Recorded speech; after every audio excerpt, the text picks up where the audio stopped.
Hello বন্ধুরা, কেমন আছো তোমরা সবাই? আশা করি সবাই ভালো আছো। আমি তো ভালো আছি। শ্রীজ কুকিং চ্যানেলে তোমাদের সবাইকে আরও একবার ওয়েলকাম। তোমরা যদি আমার চ্যানেলে নতুন হয়ে থাকো তাহলে আমার চ্যানেলটিকে লাইক অ্যান্ড সাবস্ক্রাইব করে দিও, তাহলে আমার পোস্ট করা ভিডিওর নোটিফিকেশনগুলো তোমাদের কাছে সবার প্রথমে পৌঁছে যাবে। আজ বানিয়েছিলাম ক্রিমি গার্লিক পন। তার জন্য দেখো, সবার প্রথমে আমি চিংড়ি মাছগুলোকে ভালো করে ছাড়িয়ে নিচ্ছি, আর একটা ফকের সাহায্যে চিংড়ি মাছের পিঠের সরু কালোর মতো অংশটাও বের করে নিচ্ছি। এটা কিন্তু বের করে নেওয়াটা খুবই দরকার, কারণ এটা আমাদের শরীরের জন্য খুব হার্মফুল। তো ক্রিমি গার্লিক প্রন বানানোর জন্য সবার প্রথমে দরকার চিংড়ি মাছ। একটু বড় সাইজের চিংড়ি মাছ হলে ভালো লাগবে। আর তারপর দরকার কাঁচা লঙ্কা, আমুল চিজ, আমুল বাটার, রসুন পাতা, ধনে পাতা, আমুল চিজ, গোলমরিচ গুঁড়ো, নুন, তেল। আমি দেখো গোলমরিচটাকে ক্রাশ করে নিচ্ছি। আমি সবসময় গোলমরিচটা এইভাবে ক্রাশ করেই রান্নায় ইউজ করি, তাতে আমার মনে হয় গোলমরিচের অ্যারোমা আর ফ্লেভারটা খুব ভালো আসে রান্নার মধ্যে।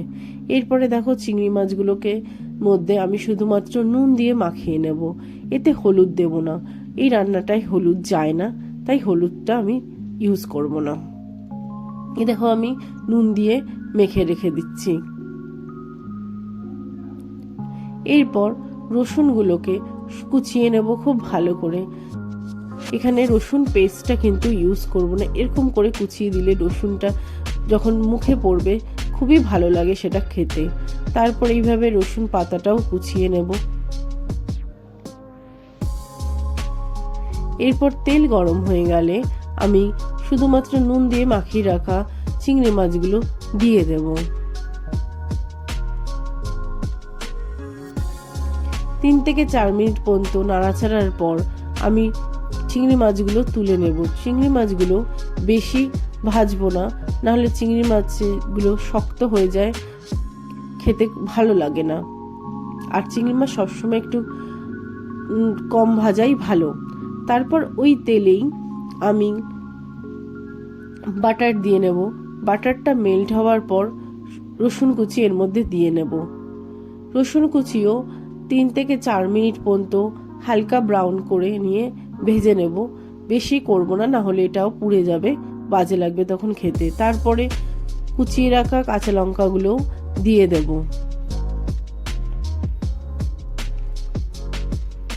তারপর ভেজে রাখা চিংড়ি মাছগুলো দিয়ে দিলাম। এটাও 3-4 মিনিট নাড়াচাড়া করার পর কুচিয়ে রাখা রসুন পাতাগুলো এর মধ্যে দিয়ে দেব।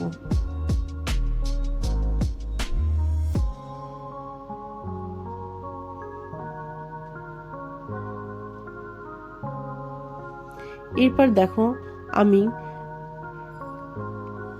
আমুল চিজটা দেব। যখন এই চিজটা এরকম করে ঘষে দেবে তখন এই স্ক্র্যাপারের গায়ে একটু তেল মাখিয়ে দেবে, তাহলে দেখবে চিজটা কিন্তু আর লেগে থাকছে না। চিজটা ইজিলি পড়েও যাবে আর এর গায়ে লেগে থাকবে না, চিজটা কোনো রকম নষ্টও হবে না। এ দেখো কত ইজি ভাবে বেরিয়ে গেল। এরপর চিংড়ি মাছটাকে আবার সুন্দর করে নাড়াচাড়া করে একটু বাটির মধ্যে কর্নফ্লাওয়ার নিয়ে তাতে একটু জল দিয়ে গুঁড়িয়ে নিয়ে আমি এটা দিয়ে দিলাম। আর দেব নুন, আর তার সাথে আমি দিয়ে দিচ্ছি লেবুর রস।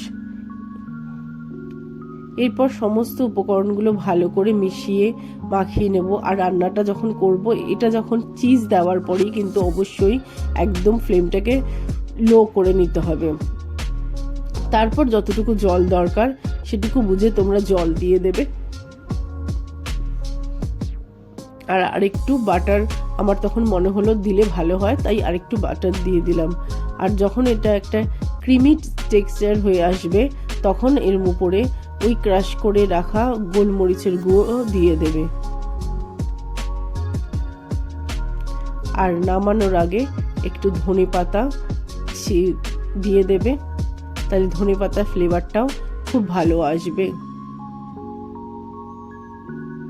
দেখো কি সুন্দর একটা ক্রিমি টেক্সচার চলে এসছে। আর আমি একটু লাস্টে শুকনো লঙ্কার গুঁড়ো দিয়েছিলাম, সেটা স্বাদ আমি ঝালের জন্য দিয়েছিলাম। তোমাদের যদি ইচ্ছে হয় দেবে, না হলে দেবে না, এটা পুরোপুরি অপশনাল। আর যখন রান্নাটা হয়ে আসবে তখন এর মধ্যে একটু ফ্রেশ ক্রিম অবশ্যই দিয়ে নেবে, তাহলে ক্রিমের টেক্সচারটা আরও খুব সুন্দর হয়ে যাবে এবং টেস্টটাও এনহ্যান্স হবে। এই দেখো কি সুন্দর একটা ক্রিমি টেক্সচার চলে এসছে। এটা কিন্তু অবশ্যই বাড়িতে তোমরা ট্রাই করে আমাকে জানিও কেমন লাগলো খেতে। যদি ভিডিওটা ভালো লাগে তাহলে অবশ্যই একটা লাইক করে দিও। আমি বলতে পারি এই রান্নাটা তোমাদের খুবই ভালো লাগবে।